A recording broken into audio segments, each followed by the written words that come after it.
Hello student, SN professional classes से मैं अहमद गुप्ता आज आपके लिए लेके आया हूँ आपका बीकॉम सिक्स सेमेस्टर का पेपर है monetary theory and banking in India का नेक्स्ट पार्ट।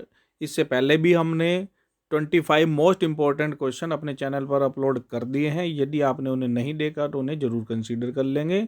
तो चलिए स्टूडेंट स्टार्ट करते हैं। आज का जो फर्स्ट क्वेश्चन है वो रहा आपकी स्क्रीन पर। क्वेश्चन है which of these is a foreign bank.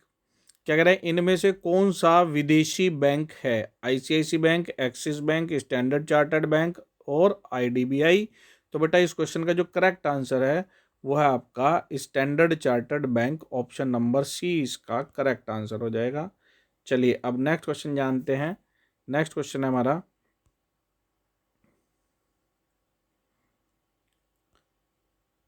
The biggest commercial bank in India is. दिए गए ऑप्शन में हमारे को बताना है भारत का सबसे बड़ा व्यापारिक बैंक कौन सा है। तो इस क्वेश्चन का जो करेक्ट आंसर है वो है एसबीआई। ऑप्शन नंबर बी इसका करेक्ट आंसर हो जाएगा। चलिए अब नेक्स्ट क्वेश्चन जानते हैं। नेक्स्ट क्वेश्चन है हमारा, which one of the following is not the function of A commercial bank? Providing loans, accepting deposits, controlling credit और क्रिएशन ऑफ क्रेडिट। क्या कह रहा है कि निम्नलिखित में से कौन सा एक वाणिज्यिक बैंक का कार्य नहीं है? ऋण प्रदान करना, जमा स्वीकार करना, साख को नियंत्रित करना और साख का निर्माण करना। तो बेटा इस क्वेश्चन का जो करेक्ट आंसर है वो है आपका option number C, controlling credit, साख को नियंत्रित करना। चलिए अब नेक्स्ट क्वेश्चन जानते हैं। नेक्स्ट क्वेश्चन है हमारा, in which state Punjab National Bank has installed the first biometric ATM. क्या कह रहा है?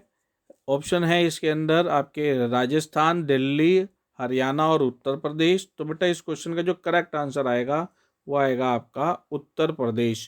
पंजाब नेशनल बैंक ने किस राज्य में बायोमेट्रिक एटीएम स्थापित किया? तो इस क्वेश्चन का जो करेक्ट आंसर आएगा वो आएगा उत्तर प्रदेश। थोड़ा सा मिस प्रिंट हो गया है, कोई बात नहीं। नेक्स्ट क्वेश्चन है हमारा, which one out of the following is the liability of A bank? Deposit amount, loan, investment, purchase and discounted bills. निम्नलिखित में से कौन सा बैंक का दायित्व है? तो इस क्वेश्चन का जो करेक्ट आंसर है वो है जमा राशियां। ऑप्शन नंबर ए इसका करेक्ट आंसर है। चलिए नेक्स्ट क्वेश्चन जानते हैं। तो नेक्स्ट क्वेश्चन है हमारा, निम्नलिखित में से किस राज्य को राज्य के सभी जिलों में प्रति परिवार कम से कम एक बैंकिंग खाता सुनिश्चित करने वाले एक आदर्श बैंकिंग राज्य के रूप में पहचाना गया है? यानी कि निम्न में से कौन सा ऐसा राज्य है जिसमें प्रत्येक जो भी निवासी परिवार है उस प्रत्येक परिवार के सदस्य का कम से कम एक खाता है? तो ऐसा राज्य केरला है। ऑप्शन नंबर बी इसका करेक्ट आंसर हो जाएगा। चलिए अब नेक्स्ट क्वेश्चन जानते हैं। तो नेक्स्ट क्वेश्चन है, भारत में किस प्रकार की बैंकिंग प्रणाली लोकप्रिय है? तो बेटा इस क्वेश्चन का जो करेक्ट आंसर है वो है ब्रांच बैंकिंग, यानी कि शाखा बैंकिंग। ऑप्शन नंबर सी इसका करेक्ट आंसर है। अब नेक्स्ट क्वेश्चन जानते हैं। तो नेक्स्ट क्वेश्चन है, schedule banks is that bank which is. क्या कह रहे हैं? अनुसूचित बैंक वह बैंक है जो कौन सा है? राष्ट्रीयकरण है जिसका राष्ट्रीयकरण हो चुका है, जिसका राष्ट्रीयकरण नहीं हुआ है, जो विदेशों पर आधारित है, या आरबीआई की दूसरी अनुसूची में शामिल है। तो इस क्वेश्चन का जो करेक्ट आंसर है वो आ जाएगा आपका ऑप्शन नंबर डी, जो कि आरबीआई की दूसरी अनुसूची में शामिल है। चलिए अब नेक्स्ट क्वेश्चन जानते हैं बेटा। नेक्स्ट क्वेश्चन हमारा, in which year Indian Banking Act was passed. भारतीय बैंकिंग अधिनियम किस वर्ष पारित किया गया था? तो इस क्वेश्चन का जो करेक्ट आंसर है वो है 1949। ऑप्शन नंबर सी इसका करेक्ट आंसर हो जाएगा। नेक्स्ट क्वेश्चन जानते हैं। तो नेक्स्ट क्वेश्चन है, prior of its nationalisation the State Bank of India was known as. अपने राष्ट्रीयकरण से पहले भारतीय स्टेट बैंक को इस नाम से जाना जाता था। तो इस क्वेश्चन का जो करेक्ट आंसर है वो है इंपीरियल बैंक। इंपीरियल बैंक इसका करेक्ट आंसर हो जाएगा। नेक्स्ट क्वेश्चन है, Narasimham committee was related to. Narasimham समिति का संबंध किससे था? उच्च शिक्षा सुधार से, कर संरचना सुधार से, बैंकिंग संरचना सुधार से या योजना सुधार से? तो इस क्वेश्चन का जो करेक्ट आंसर है वो है बैंकिंग संरचना सुधार से, बैंकिंग स्ट्रक्चर रिफॉर्म से संबंधित है नरसिम्हम कमेटी। चलिए अब नेक्स्ट क्वेश्चन जानते हैं। तो बेटा नेक्स्ट क्वेश्चन है हमारा, the schedule 8 of final account of banking company related with, क्या कह रहा है कि बैंकिंग कंपनी के अंतिम खाते की अनुसूची 8 किससे संबंधित है? तो यह इन्वेस्टमेंट, विनियोग से संबंधित है। ऑप्शन नंबर ए इसका करेक्ट आंसर है। चलिए अब नेक्स्ट क्वेश्चन जानते हैं बेटा। नेक्स्ट क्वेश्चन है हमारा, the schedule 10 of final accounts of banking company related with, banking company के अंतिम खाते की अनुसूची 10 किससे संबंधित है? तो ये ध्यान रखेंगे, शेड्यूल 10 जो है वो फिक्स्ड एसेट से संबंधित है, अचल संपत्ति से संबंधित है। ऑप्शन नंबर सी इसका करेक्ट आंसर हो जाएगा। चलिए अब नेक्स्ट क्वेश्चन जानते हैं बेटा। नेक्स्ट क्वेश्चन है, which is not the source of bank funds, बैंकों के कोष का स्रोत कौन सा नहीं है? दिए गए ऑप्शन में जो करेक्ट आंसर है वो है ओवरड्राफ्ट, अधिविकर्ष। ऑप्शन नंबर सी इसका करेक्ट आंसर हो जाएगा। चलिए नेक्स्ट क्वेश्चन जानते हैं बेटा। नेक्स्ट क्वेश्चन है, the creditors which are not included in balance sheet are called, जिन लेनदारों को वित्तीय स्थिति विवरण में सम्मिलित नहीं किया जाता है क्या कहलाते हैं? Bills payable, contingent liabilities, loan from other banks या नन ऑफ दीज? तो ये आकस्मिक देनदारियां कहलाती है। ऑप्शन नंबर बी इसका करेक्ट आंसर हो जाएगा। नेक्स्ट क्वेश्चन है, व्हाट इज नाबार्ड, नाबार्ड क्या है? इस क्वेश्चन का जो करेक्ट आंसर है वो है ऑप्शन नंबर सी, नाबार्ड एक बैंक है। चलिए नेक्स्ट क्वेश्चन जानते हैं बेटा। नेक्स्ट क्वेश्चन है, कृषि के लिए दीर्घकालीन वित्त उपलब्ध कराने के लिए स्थापित सहकारी बैंक क्या कहलाते हैं? तो इस क्वेश्चन का जो करेक्ट आंसर है वो है लैंड डेवलपमेंट बैंक, भूमि विकास बैंक। ऑप्शन नंबर सी इसका करेक्ट आंसर है।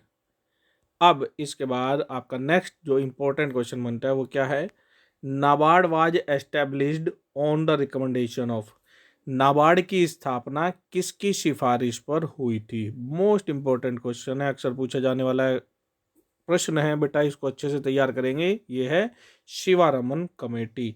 ऑप्शन नंबर बी इसका करेक्ट आंसर हो जाएगा। नेक्स्ट क्वेश्चन है बेटा हमारा, the schedule 3 of final accounts of banking companies related with investment, capital, fixed asset और डिपॉजिट, क्या कह रहा है कि बैंकिंग कंपनी के अंतिम खाते की अनुसूची 3 संबंधित है। यह किससे संबंधित है? यह है जमाओ से संबंधित। ऑप्शन नंबर डी इसका करेक्ट आंसर हो जाएगा। चलिए अब नेक्स्ट क्वेश्चन जानते हैं। तो नेक्स्ट क्वेश्चन है, which among the following is known as small man's bank, निम्नलिखित में से कौन सा बैंक छोटे आदमी का बैंक कहा जाता है? तो इस क्वेश्चन का जो करेक्ट आंसर है वो है रूरल बैंक्स, ग्रामीण बैंक। ऑप्शन नंबर बी इसका करेक्ट आंसर हो जाएगा। चलिए अब नेक्स्ट क्वेश्चन जानते हैं बेटा। नेक्स्ट क्वेश्चन है हमारा, central cooperative bank is situated at, केंद्रीय सहकारी बैंक स्थित है कहाँ पर स्थित है? केंद्र में, जिले में, राज्य में या इनमें से कोई नहीं? तो बेटा इस क्वेश्चन का जो करेक्ट आंसर है वो है डिस्ट्रिक्ट में, जिले में। ऑप्शन नंबर बी इसका करेक्ट आंसर हो जाएगा। नेक्स्ट क्वेश्चन है, dash has failed in India but is should be succeeded, निम्न में से निम्न बैंक भारत में असफल हो गया लेकिन इस बैंक को सफल होना चाहिए था। यह किस बैंक के संदर्भ में कहा गया है? तो यह भारत की स्थिति को देखते हुए कोऑपरेटिव बैंकिंग प्रणाली के बारे में, यानी कि सहकारी बैंकिंग के बारे में कहा गया है। सहकारी बैंक भारत में विफल रहे लेकिन भारत की स्थिति को देखते हुए इनका सफल होना भारत की अर्थव्यवस्था के लिए बहुत ही अच्छा साबित होता, वर्तमान स्थिति को ध्यान में रखते हुए। नेक्स्ट क्वेश्चन है, refinance facility to regional rural banks are provided by Reserve Bank, NABARD, State Cooperative Bank और नन ऑफ दीज। क्या कह रहा है कि क्षेत्रीय ग्रामीण बैंकों को पुनर्वित्त सुविधा प्रदान की जाती है। किसके द्वारा यह प्रदान की जाती है? तो यह नाबार्ड के द्वारा प्रदान की जाती है। ऑप्शन नंबर बी इसका करेक्ट आंसर हो जाएगा। चलिए नेक्स्ट क्वेश्चन जानते हैं। तो नेक्स्ट क्वेश्चन है, as economy grows the relative importance of credit money increase decrease remain constant none of the above। जैसे जैसे अर्थव्यवस्था बढ़ती है साख मुद्रा का सापेक्ष महत्व क्या होता है? तो यह भी बढ़ जाता है। ऑप्शन नंबर ए इसका करेक्ट आंसर हो जाएगा। नेक्स्ट क्वेश्चन है हमारा बेटा, open market operation is a part of. Open market operation एक भाग है। किस प्रकार की नीति का भाग है? आय नीति, साख नीति, राजकोषीय नीति या लेबर पॉलिसी, श्रम नीति। तो इस क्वेश्चन का जो करेक्ट आंसर है वो आपने कमेंट बॉक्स में कमेंट करके बताना है। देखते हैं इस क्वेश्चन का आंसर सबसे पहले कितने बच्चे देते हैं। वैसे इसका आंसर हम अपने नेक्स्ट लेक्चर में आपसे डिस्कस करेंगे। मिलते हैं अपने नेक्स्ट सेशन में स्टूडेंट। तब तक के लिए bye bye and best of luck for your examination.